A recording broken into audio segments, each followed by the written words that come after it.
Hey, what's up? This is Chance from SportsHead.club, and what I'm going to talk about is the 2015 NFL Draft Review from Round 1. Now the draft is finally here, and we finally got through Round 1 after months of TV analysis and reading newspapers and all types of stuff that a true football fan would do to find out, what their favorite team's going to do. And even I made my own top 10 mock draft that you can take a look at my blog at sportshead.club. Now, what I'm going to talk about, being that you already know what happened in round 1, what I'm going to talk about is the picks and the players that stood out to me in this first round. And maybe you might agree, maybe you might disagree, but definitely share your thoughts on what you thought about the draft. Okay, so what we're going to start with is the second pick in the draft, which is the Tennessee Titans. They were really sitting in a pretty good position. They could trade down to get extra picks or choose Leonard Williams if they chose to, but they obviously chose Mariota. I even heard a report that Chip Kelly was pretty much trying to do everything he could to trade up with Tennessee, but Tennessee didn't bite. So that told me that Tennessee was really interested in getting Mariota because the Titans were the team that spent the most time with Mariota. So being that they chose Mariota, it kind of changed the complexity a little bit of the draft because it led to the 5th pick. Now the 3rd and 4th pick was the consensus. Everybody pretty much knew that Dante Fowler Jr. was going to the Jaguars, and Amari Cooper or Kevin White was going to go to the Raiders. But with the 5th pick, which was held by the Redskins, they pretty much flipped the script because I really thought that that if Leonard Williams was there, that they would take him. But again, they flipped the script and went offense. Not saying it was a bad move because it was a good move getting Brandon Sheriff, whatever his name is. But the consensus was that they needed to plug that gap in the middle. And by them doing that, it totally changed the complexity of the draft.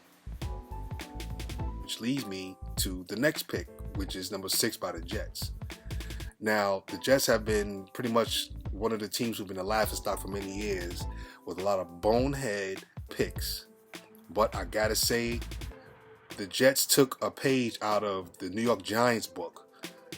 They didn't go out there trying to fill a need. They chose the best available player, regardless of position. And they did, in my opinion, they did the right thing. Now you have Sheldon Richardson. Now you have Muhammad Wilkerson, who is a possibility he can be traded because he's looking for a contract extension because his contract ends at the end of the year. But I can see Bowles and that Jet defense, create some packages to bolster that defense, man, because Williams he's probably the surefire pick of the draft.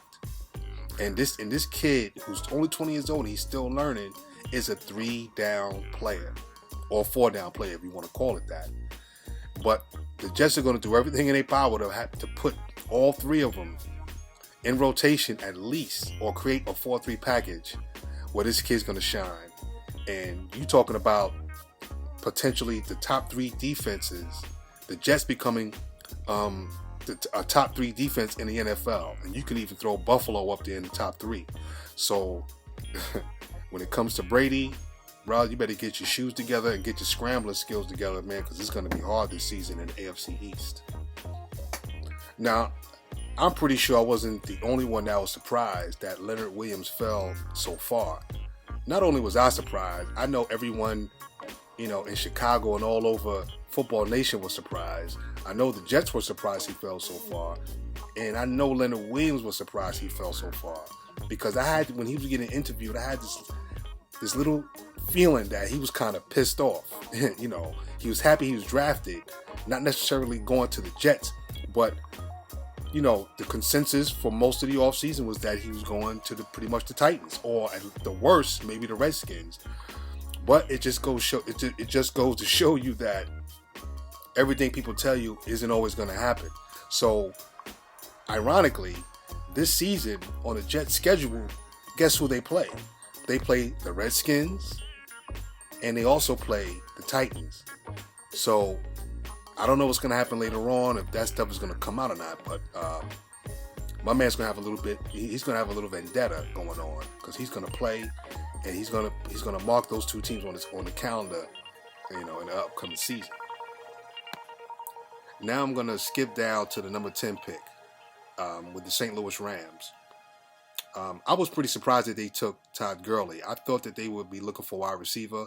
Obviously, Kevin White was gone to Chicago, and even, obviously Mariota was gone, because those are the two choices that I was looking at for the Rams. But taking Todd Gurley wasn't a bad decision at all. Now, I'm thinking that Trey Mason would be the feature back next season, and maybe they'll go and pick up another back in the later rounds. But Todd Gurley being in, they snatched him up.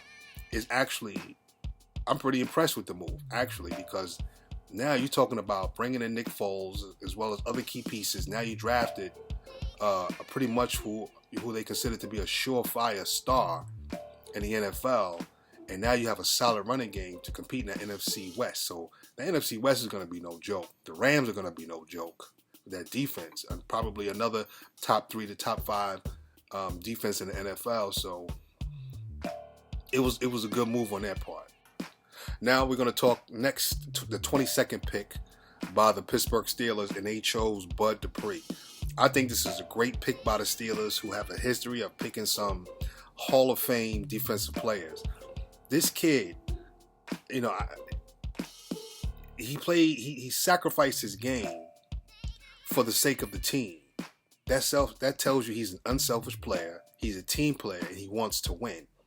And I think a lot of pro teams really didn't get a chance to see what he can do as an edge rusher. I think because this kid is his size. This kid is big. What is he? 6'4", 270 pounds. And he's an edge rusher. The kid is a physical specimen, and I think he's going to flourish as a playmaker in the NFL. With the 25th pick in the draft, the Carolina Panthers take Shaq Thompson, outside linebacker from Washington. Now, this kid is a hybrid player. He's a outside linebacker / safety / running back, and I was pretty perplexed. And I didn't really understand why Carolina took him. I thought that Carolina in my opinion, they should have went offense and gave Cam Newton some weapons, either at running back, which they could probably get in the second round or third round, or get a wide receiver, or maybe even grab an offensive lineman. I just didn't understand the pick. I was a little perplexed by it, so I don't know what their plans are for Shaq, because I think he's a talented kid. I also think he was someone that probably would have went in the second round, and I think they could have, chose someone else. So I didn't really understand that, man. That kind of threw me for a little loop. So those are the things that stood out to me as far as the first round is concerned, as far as what teams have done, where players have went, and any team that I say that really came up, it has to be the New York Jets. There's no way in the world that they thought, or even Leonard Williams himself thought, that he would go as far as number 6. A lot of people didn't even project him to go past 5. Some as low as 3. But what's done is done. The Jets got him, and I'm pretty sure he has a chip on his shoulder with this upcoming season, because he's gonna be surrounded by some ballers. Now the other picks were St. Louis taking Todd Gurley. I thought that was a very intriguing pick. And the other pick with the kid Melvin Gordon, they took from Wisconsin, the Chargers. I really think the Chargers came up because they haven't had a real running back since LaDainian Tomlinson left and went to the Jets. So those are the 3 that stood out to me on the positive side. The other ones I really didn't understand was Carolina Panthers taking Shaq Thompson. So rounds 2 and 3 are tomorrow. And subscribe to my channel and take a look at my blog that I'm going to release. That's going to talk about my thoughts on the players that was taken in those 2 rounds. So Until then, have a good one, and I'll see you on the next video.